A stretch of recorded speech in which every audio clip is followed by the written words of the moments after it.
കൂടുതൽ ഞാൻ അടുത്തിടപെടുന്നത് ലേഡീസായിട്ടാണ്. ഒറ്റ റൂമിൽ 4 പെൺകുട്ടികളും ഞാനും. എന്നെ ബിഗ് ബോസ് വന്നാൽ അനിമോൾ പേടിക്കേണ്ട ആവശ്യം ഉണ്ടാകുന്ന ഞാൻ ചോദിക്കുന്നത്. ഈ കൂടുതൽ ഞാൻ അടുത്തിടപെടുന്നത് ലേഡീസായിട്ടാണ്. മനസ്സിലായോ? എന്ന് പറഞ്ഞാൽ പല ഇപ്പൊ ഇങ്ങനത്തെ പല ഷോകളില്ലേ, മനസ്സിലായ? അപ്പൊ അതുകൊണ്ട് ഇപ്പോ നമ്മൾ എന്നെ തന്നെ പൊക്കി പറയണമെന്ന് കരുതരുത്. കാരണം നമ്മള് അത് അനുഭവിച്ചുകൊണ്ട് പറയണതാണ്. കാരണം ഒരു ഗ്രീൻ റൂം അതുപോലത്തെ അടച്ചിട്ട് ചെറിയ രീതിയിൽ അടച്ചിട്ടൊരു മുറി.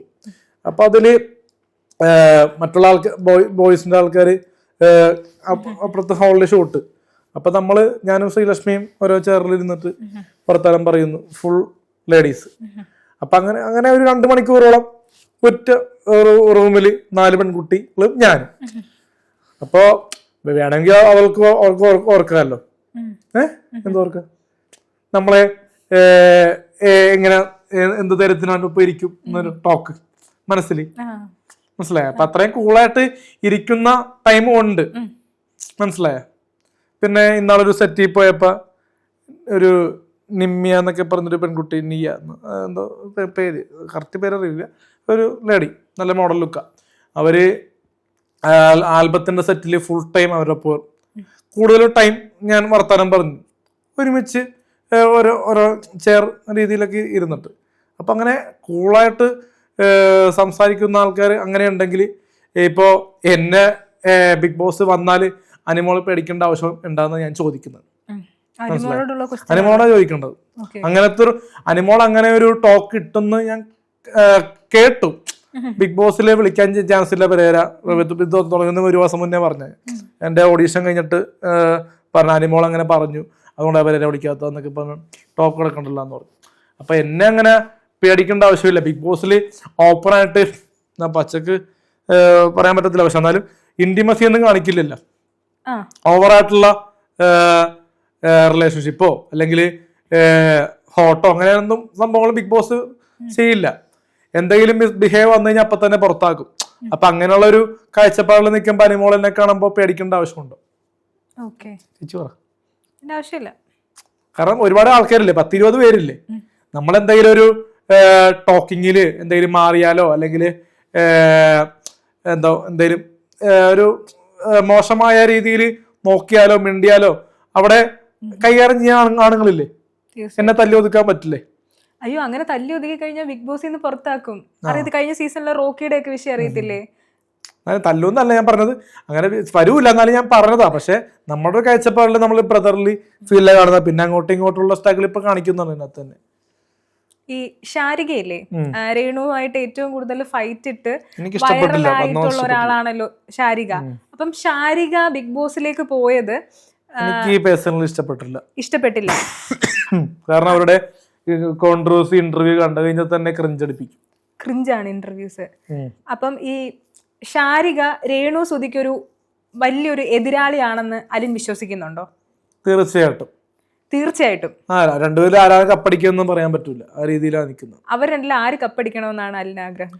എനിക്ക് ബേസിക്കലി ഞാനൊരാണാണല്ലോ, അപ്പൊ ആണുങ്ങളുടെ ഭാഗത്ത് നിൽക്കണമല്ലോ. അപ്പൊ ഷാനവാസ് ചേട്ടൻ കപ്പടിക്കണമെന്ന് ആഗ്രഹം. അല്ല, ഞാൻ ചോദിച്ചത് ശാരികയും രേണു സുധിയും ഇപ്പം ഒരുമിച്ച് ഫൈനലില് ലാലേട്ടന്റെ അപ്പുറം ഇപ്പുറം നിൽക്കുന്നു, അതിലാര് കപ്പടിക്കണമെന്നായിരിക്കും അലിന്റെ ആഗ്രഹം? ബേസിക്കലി എന്റെ ആഗ്രഹം രേണുവായിരിക്കാം, നടക്കുന്ന ശാരികയായിരിക്കാം. കാരണം അവർക്കൊരു കോൺഫിഡൻസ് ഉണ്ടല്ലോ, അവിടെ ഒരു ലൈഫ് ഒക്കെ കാണിക്കുന്നുണ്ട്, ലൈഫ് കുഴപ്പമില്ലാത്ത ലൈഫാന്ന രീതി കാണിക്കുന്നുണ്ട്. അപ്പൊ അതുകൊണ്ട് ചിലപ്പോൾ ശാരിക ആയിരിക്കാം. പിന്നെ നമുക്കൊന്നും പ്രെഡിക്റ്റ് ചെയ്യാൻ പറ്റില്ലല്ലോ. ഞാൻ കഴിഞ്ഞ പ്രാവശ്യം ജാസ്മിന് കപ്പടിക്കുമെന്ന് ഓർത്തു, കിട്ടിയത് ജിൻഡോയ്ക്ക്.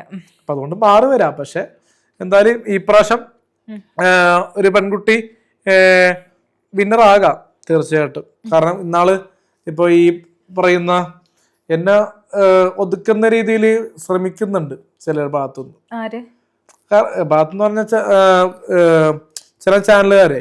ഇപ്പൊ ദിൽഷ പറയുന്ന ഒരു പോയിന്റ് ഉണ്ട്. ദിൽഷ ദാൻസി മാസൻ വന്നോന്ന് പറഞ്ഞു. ഇപ്പൊ എന്റെ സന്തോഷർക്കിടെയും കുറച്ചും പുള്ളിക്കാരൻ വന്നാൽ നന്നായിരിക്കും എന്ന് പറഞ്ഞു. പുള്ളിയും അലി ജോസ് ചിരിച്ചിട്ടാ പറഞ്ഞു. അപ്പൊ അത് വേണമെങ്കിൽ എന്റെയും ആർട്ടുണ്ടെങ്കിൽ ഫോട്ടോ തമ്മിൽ വെക്കാം ആർക്ക്, ഏഷ്യാനെറ്റിന്. പക്ഷെ അവര് ഏഷ്യാനെറ്റില് പേജിൽ ദിൽഷ പറയുന്ന പോയിന്റ്സ് ഉണ്ട്. പക്ഷെ ആ ഫോട്ടോ വെച്ചാലല്ലേ ആൾക്കാർ ഇന്നാളെ പറ്റിയാണ് പറയുന്നതെന്ന് മനസ്സിലാവുള്ളൂ. അതായത് അലിൻ ജോസും സന്തോഷ് വർക്കി, അതായത് നമ്മുടെ ആറാട്ടനും ഉണ്ടെങ്കിൽ അവിടെ റീച്ച് ആണ്. റീച്ചാണ്. അപ്പൊ ആ റീച്ചിന്റെ തംബ്നെയിലിന് ഫോട്ടോ വെക്കാത്തതിന് നമ്മൾ സങ്കടപ്പെടുന്നു. കാരണം ദിൽഷ നമ്മളെ പറ്റിയാണ് പറയുന്നത്. അപ്പൊ ധ്യാന്റെ പടമാണ് ഒരു വലിയ രീതിയിൽ അവിടെ ഇട്ടിരിക്കുന്നത്. എന്നിട്ട് പറയുന്നത് ഫുള്ളും ധ്യാനെ പറയുമ്പോ ചിരിയേ ഇല്ല, സീരിയസ് അല്ല പറയണം. ഇപ്പൊ എന്റെ പേര് പറയുമ്പോ തന്നെ ചിരിയാ. സന്തോഷ് വർക്കിയുടെ പേര് അവൾ തന്നെ പറയണ പോയിട്ടാ. നമ്മളവൾക്ക് ഒരു 10 വയസ്സ് കൊടുത്തിട്ടില്ല, എന്നാലും ദിൽഷ പ്രസന്ന ദിൽഷയ്ക്ക് വില കൊടുത്തിട്ടില്ല എന്നാണോ പറയുന്നത്?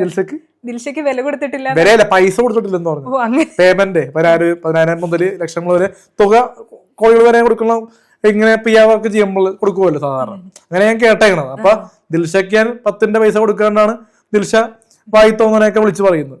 മനസ്സിലായ? അപ്പൊ അത് ചിലപ്പോ ഡീഗ്രേഡ് മറ്റിങ്ങനത്തെ ബിഗ് ബോസിൽ നിന്ന് തന്നെ ഒരാളെ പറയുമ്പോഴേ അത് ചിലപ്പോ അവർക്ക് ഇഷ്ടപ്പെട്ടിട്ടുണ്ടാവൂല. കാരണം അത് ഏഷ്യാനെറ്റ് ഇട്ടേക്കണത്, അത് ഓർക്കണം. ഏഷ്യാനെറ്റ് ന്യൂസ് ചാനലാണ് അത് എയർ ചെയ്യുന്നത്. ഏഷ്യാനെറ്റ് തന്നെയാണ് ചിലപ്പോ നമ്മളെ വിളിക്കേണ്ടെന്ന രീതിയിൽ അത് വന്നേക്കണേന്ന് തോന്നുന്നു. കാരണം ഇനി വിളിക്കുമെന്ന് അറിയില്ല. വൈൽഡ് ഒക്കെ വരാനുണ്ട്. അപ്പം അലിനൊരു വലിയ സാധ്യതയുണ്ട് കേട്ടോ. കാരണം ഇന്നലെ അല്ല, ശരിക്കും ഇന്ന് നമ്മുടെ സോഷ്യൽ മീഡിയ ഹാൻഡിൽസ് ഒക്കെ എടുത്ത് നോക്കുമ്പോഴേ എല്ലാ ബിഗ് ബോസിലെ താരങ്ങളുടെയും ഫോട്ടോ വെച്ചിട്ട്